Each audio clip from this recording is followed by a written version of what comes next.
All the links to his channels are down below, and including his YouTube. Please subscribe, get him to 1,000 so he can share the world and everything else. Now, today we are going to do a question style format for Mr. Ant Boogie. He does this on his channel, as you can check down the links below. But for me, I like to do it a little bit different. So, ladies and gentlemen, let's get right into the chili, as my friend says, and let's start this off with questions 1 to 5.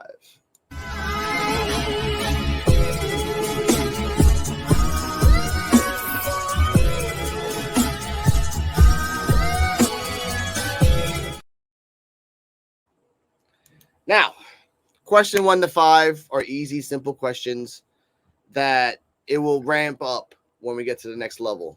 Now, question 1. Who is Ant Boogie? Oh, man. Well, I am originally from Brooklyn, New York, and born and raised there, still home, still love it. I mean, it's changed now greatly. Yes. It's not the same Brooklyn that it was when I was a kid and growing up. And still am a kid who was all over the place, very active, still active to this very day. And we bounced around and we moved out to Atlanta, and then that's just what it was. Yeah. And now I am a speaker. I go around nations, I go around schools, universities, and other places and speak. And with that, have also my podcast that I get a chance to interview incredible people like yourself. So that makes it fun. And I enjoy doing things of media. It's fun. And I don't ever feel like it's a burden. I mean, it becomes difficult at times, but I enjoy it. Yeah. So to put it in a nutshell, man, if I'm not playing ball, I'm working out. If I'm not working out, I'm sparring, somebody punching me, or I'm punching them.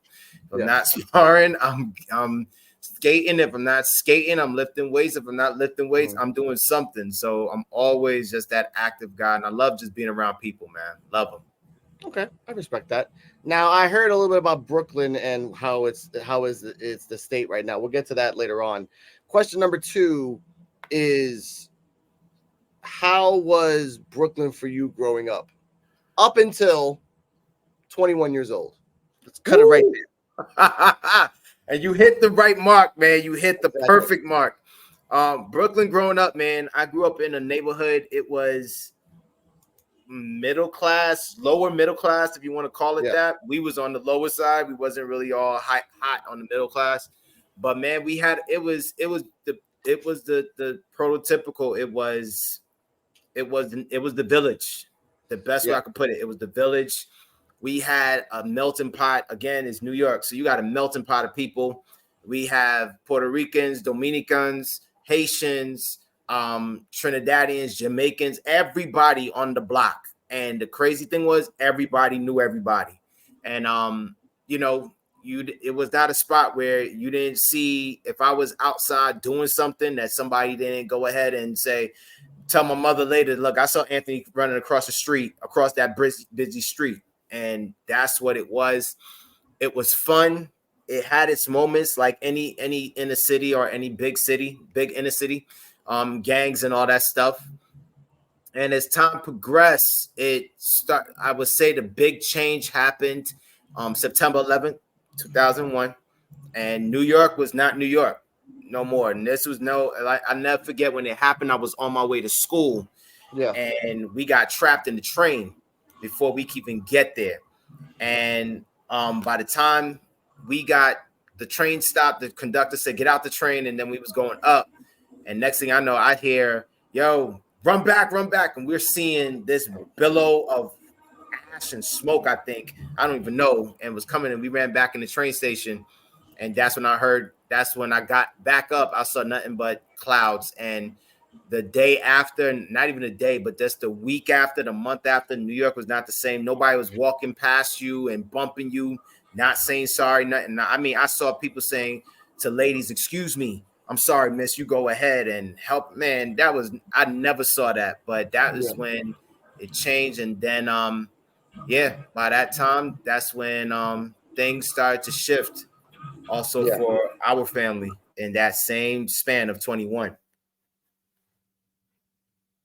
A wise man named Pooh Bear that I grew up with always told me that tragedy will show the true character of a person.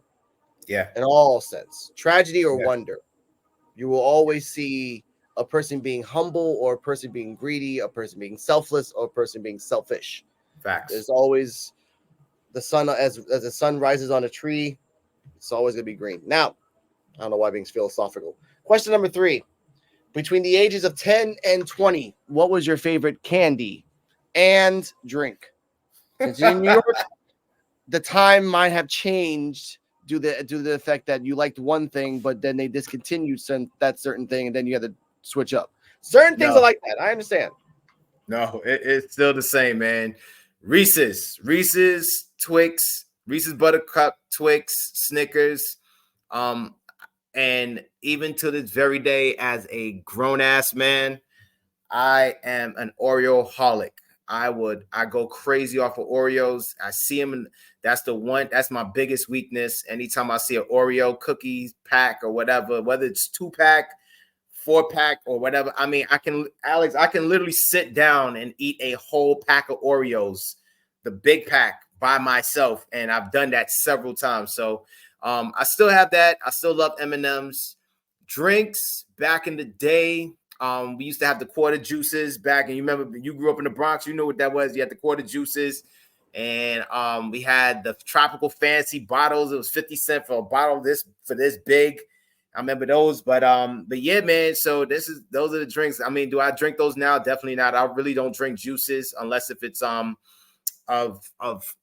my juice that I blend and make myself. But nah, those are the drinks we used to drink. I mean, it's crazy when we were small, the type of sugar we used to put in our body, man. We had no clue, and it's amazing how I'm not overdosed on sugar or not a heavy I'm not a diabetic. I can't believe it. You were lucky. You were lucky. You were one of the lucky ones, and I can understand that. I don't even drink fake juice anymore either. Even at my age, I'm like, I have to drink something natural that has, say, 100% natural or something. Yes, and it's expensive these days, ladies and gentlemen. And it's not like where you can go to the countryside and get like a nice little bottle of orange juice for like $3, and it's like as big as a cow. No, that amount now is about $5, and you get about this amount, which sucks. But I digress. Question number 4. What was your favorite movie growing up? Oh, man. Just one. Just one. Favorite one? Oh, man. My favorite growing up, Pinocchio. I used to love Pinocchio. My aunt, she used to always get she used to always get that. There was a video store right next door to her or below her. And I would just always ask for Pinocchio. Just give me Pinocchio, and I was good. Okay. I get that. Okay. Question number 5 is a simple one, but kind of not, but leading on to number 6. When was the first time you were in a situation where you said, if I'm staying here, something bad's going to happen? Oh, man. Your first time. First time. First time, I would say in junior high, when I was the follower. I would just follow people and just do things. And I remember I used to see these guys do all sorts of stupid things. You know, it's not nothing like what it was now. You slapping a teacher or whatever. Nah, but it was just, pulling the fire alarm and this and that. And then at some point, I always knew, like, yo, if I keep running with these guys, at some point, I'm going to get caught up. And it took a while before it almost actually happened. Barely did I get caught. And I had to get away from that. I really had to get away from that situation. But I knew one was when I was hanging out with some friends back in high school. And again, being the follower and getting outside, and police round us all up. I just came out from school, and police round us up. Everybody against the wall, shut up. And I'm like, hands on your head. And I'm like, yo, I didn't do nothing. Shut up. I didn't ask you that. And that's when, thankfully, teacher saw me. Hey, look, he wasn't with them. She had proof that I wasn't with them and everything. And that's when she told me, in the best way, get your ish together. She said, you better not be running with these guys. And that was where I said, yeah, I couldn't. the follower in me started to erode, and it was like, not again. I get that. I get that. To give you a story of my own, comparing to what the first time I remember, not the first time I remember, I did something stupid, but one of many times in my life. On Mother's Day, I wanted to get a gift to my mom. So me and my friend got a ride 7 miles to Walmart, not knowing that on Mother's Day, everything is closed. Everything here in Puerto Rico is closed like a ghost town. We didn't know that. So we got a ride there. We saw that it was closed. My friend, who has passed about 10 years now, rest in peace, said, let's go to the back to the dumpsters because sometimes they throw away products that they don't really care about anymore. We can get something cool. I'm like, all right, cool. So we do that. We go to the dumpsters behind Walmart and we just started checking for stuff and like looking for things. All of a sudden we see a security guard like kind of creep up in his little golf cart. We hide behind and he kind of like in GTA, he just like kind of like parks there and just like says something and then slowly backs up. I was like, what the hell? As he's slowly backing up, he leaves and a freaking cop car comes out of nowhere. I'm like, oh crap. We the first thing me and my friends do, my friend's like, we got to run. I'm like, if you run, I will rat you out and tell them where the fuck you live. Because I am not going to jail for your fucking dumbass. This is what we're going to do. We're going to stick our hands out, both of them out the side of the out of the dumpster. We're going to show that we have nothing on us, and we're going to get up. And that's what we did. And they put us on the ground. They put handcuffs on us. Ironically, at the same time we're doing this, 3 people are trying to break in the front of Walmart. And this is 2 p.m. This is not nighttime. This is 2 p.m. So we go around the front and they say, do you know these guys? And we honestly say, no, we don't. Oh, because they're trying to break into the front. So we assume that you guys are breaking into the back. I'm like, no, we're just going to the dumpster. You can tell the security guard that. I'm like, yeah, all they were doing is just like trying to get in the dumpster. They weren't even near the door for the back entrance of Walmart. I'm like, see? Okay, you guys can go. We had to walk 7.2 miles. Well, not 7.2 miles. Sorry, it takes 7.2 minutes to get there by car. So basically it's 6 miles. Back home at 16 years old. Ironic, and then at the end I went to a pharmacy that's now closed and I stole a glass postcard for my mom for Mother's Day. Happy Mother's Day, Mom.